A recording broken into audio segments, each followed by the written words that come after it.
ঘরে কি আছে শুধু এক পিস চিকেন? তাহলে বানিয়ে ফেলুন এমন একটা নাস্তা যেটা একবার খেলে বারবার বানাতে ইচ্ছে করবে। বাইরে থেকে গোল্ডেন ক্রিস্পি, ভিতরে নরম আলু আর জুসি চিকেনের পারফেক্ট কম্বিনেশন। বিকেলের নাস্তা হোক কিংবা ইফতারের টেবিল, এই চিকেন আলুর চপ মুহূর্তেই সবাইকে অবাক করে দেবে। আজ আমরা দেখাবো একদম সহজ কিছু উপকরণ দিয়ে ঘরে কিভাবে তৈরি করবেন দোকানের থেকেও বেশি মজাদার ক্রিস্পি চিকেন আলুর চপ। চলুন তাহলে আর দেরি না করে শুরু করে দিই আজকের দারুণ মজার রেসিপি।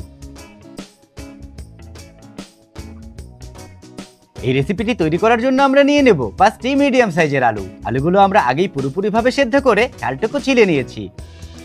এবার এর সাথে নিয়ে নেব 2টি পুরোপুরি সেদ্ধ ডিম। এবার এই ডিম এবং আলুগুলো আমরা একটি গ্রেটার দিয়ে গ্রেট করে নেব, যেন সবকিছু মিক্স করে নেওয়ার পর এতে কোনো আলুর দানাদার অংশ না থাকে। এতে করে আলুর চপগুলো খাওয়ার সময় এর টেক্সচারটা বেশ দারুণ আসবে। এবার একে একে দিয়ে দেব ধনিয়া পাতা কুচি হাফ কাপ, তার সাথে দিয়ে দেব পেঁয়াজ বেরেস্তা হাফ কাপ, একদম মিহি করে কাটা কাঁচামরিচ কুচি 1 টেবিল চামচ। এবারে দিয়ে দেব শ্রেড করা চিকেন ঠিক 1 কাপ পরিমাণ। দেখিয়ে দিচ্ছি এই শ্রেড করা চিকেন আমরা কিভাবে বানিয়েছি। এটি তৈরি করার জন্য প্রথমে একটি হাঁড়িতে পর্যাপ্ত পরিমাণে পানি দিয়ে এতে দিয়ে দেব 2টি চিকেন ব্রেস্ট পিস। তার সাথে অ্যাড করে নেব 1 চা চামচ আদা বাটা এবং 1 চা চামচ রসুন বাটা।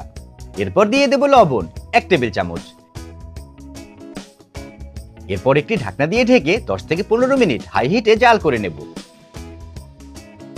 চিকেন পুরোপুরিভাবে সেদ্ধ হয়ে আসলে পানি থেকে তুলে নেব। এরপর এই চিকেনগুলো আমরা 2টি কাঁটা চামচ অথবা হাতের সাহায্যে খুব সুন্দর করে শ্রেড করে নেব। দেখতেই পাচ্ছেন খুব সহজেই চিকেনগুলো শ্রেড করে নেওয়া হয়ে গেছে। চিকেনটুকু অ্যাড করে নেওয়া হলে এরপর আমরা মশলার মধ্যে দিয়ে দেব ভাজা জিরা গুঁড়া 1 টেবিল চামচ, ভাজা ধনিয়া গুঁড়া 1 টেবিল চামচ, চিলি ফ্লেক্স 1 চা চামচ, লবণ স্বাদ অনুযায়ী। সবশেষে দিয়ে দেব কালো গোলমরিচ গুঁড়া 1 চা চামচ। এবার সবগুলো উপকরণ অ্যাড করে নেওয়া হলে আমরা খুব ভালো করে সবকিছু একসাথে মিশিয়ে নেব। এখানে যেহেতু আমরা পেঁয়াজ বেরেস্তা অ্যাড করে নিয়েছি তাই এতে আলাদা করে তেল বা সরিষার তেল অ্যাড করতে হবে না।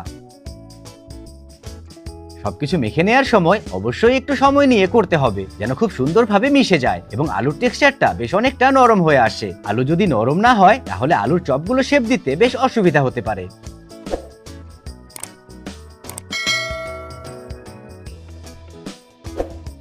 আপনারা নিশ্চয়ই দেখতে পারছেন মিক্স করে নেওয়ার পর আমাদের আলুর চপের মিশ্রণটি কতটা সুন্দরভাবে নরম এবং স্মুথ একটা টেক্সচার ধারণ করেছে, তার সাথে খুব সহজেই শেপ ধরে নিচ্ছে। তাই এবার হাতে কিছুটা তেল মেখে আমরা কিছুটা করে আলুর মিশ্রণ হাতে নিয়ে নেব এবং 2 হাতের তালু দিয়ে গোল গোল করতে শুরু করব। বলটাতে কোনো ক্র্যাক থাকা যাবে না, তাহলে আলুর চপগুলো ফেটে যেতে পারে। এবার বল বানিয়ে নেওয়া হলে হাত দিয়ে চাপ দিয়ে আমরা খুব সুন্দর একটা আলুর চপের শেপ তৈরি করে নেব। আর এভাবেই আমরা এক এক করে আমাদের আলুর চপগুলো তৈরি করে নেব।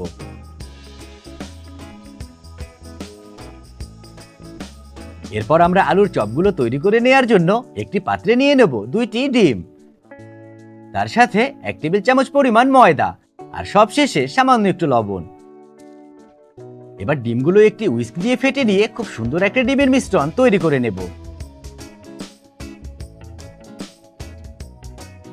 এবার আমরা এক এক করে আমাদের তৈরি করা আলুর চপগুলো নিয়ে প্রথমে 1 হাত দিয়ে ডিমের মিশ্রণে সমানভাবে অল্প সময়ের জন্য কোট করে নেব। এরপর কোট করে নেওয়া হলে এর থেকে এক্সেস ডিমটুকু ঝরিয়ে ব্রেড ক্রাম্বে অ্যাড করে নেব। এরপর অপর হাতটি ব্যবহার করে আমরা খুব সুন্দরভাবে আলুর চপগুলো ব্রেড ক্রাম্ব দিয়ে কোট করে নেব। এই প্রসেসটা 2 হাত দিয়ে করলে, অর্থাৎ 1 হাত দিয়ে ডিম এবং অপর হাত দিয়ে ব্রেড ক্রাম্ব করলে খুব সহজেই হয়ে যাবে। তার সাথে ডিম এবং ব্রেড ক্রাম্বও একদমই অপচয় হবে না। আশা করি দেখতেই পারছেন আমাদের আলুর চপগুলো কোট করে নেওয়ার পর কতটা অসাধারণ দেখাচ্ছে। এভাবেই আমরা এক এক করে সব আলুর চপগুলো ক্রাম দিয়ে কোট করে নেব। আপনারা আমাদের এই রেসিপিটি ফলো করলে ঠিক 12 থেকে 14টি বড় সাইজের আলুর চপ তৈরি করে নিতে পারবেন।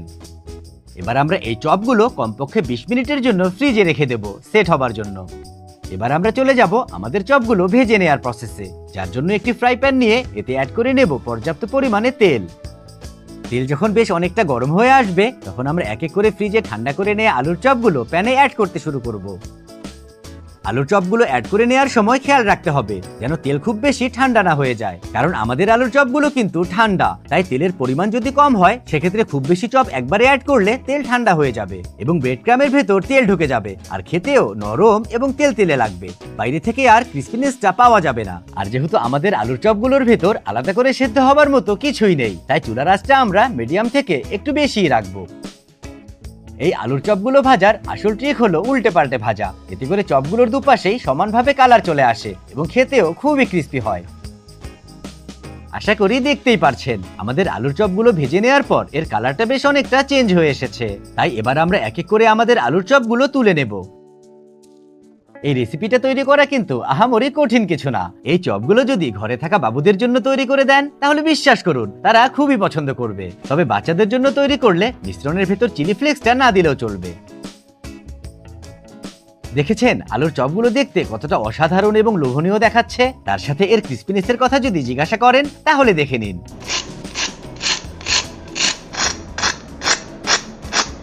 দেখেছেন কতটা ক্রিস্পি বাইরে থেকে, আর ভেতর থেকে এর স্বাদ, টেক্সচার এবং সবকিছু জানতে আপনাদের এখনই চলে যেতে হবে আপনাদের প্রিয় রান্নাঘরে এবং তৈরি করে নিতে হবে আমাদের মতো এই অসাধারণ এবং খুবই সুস্বাদু চিকেন আলুর চপ।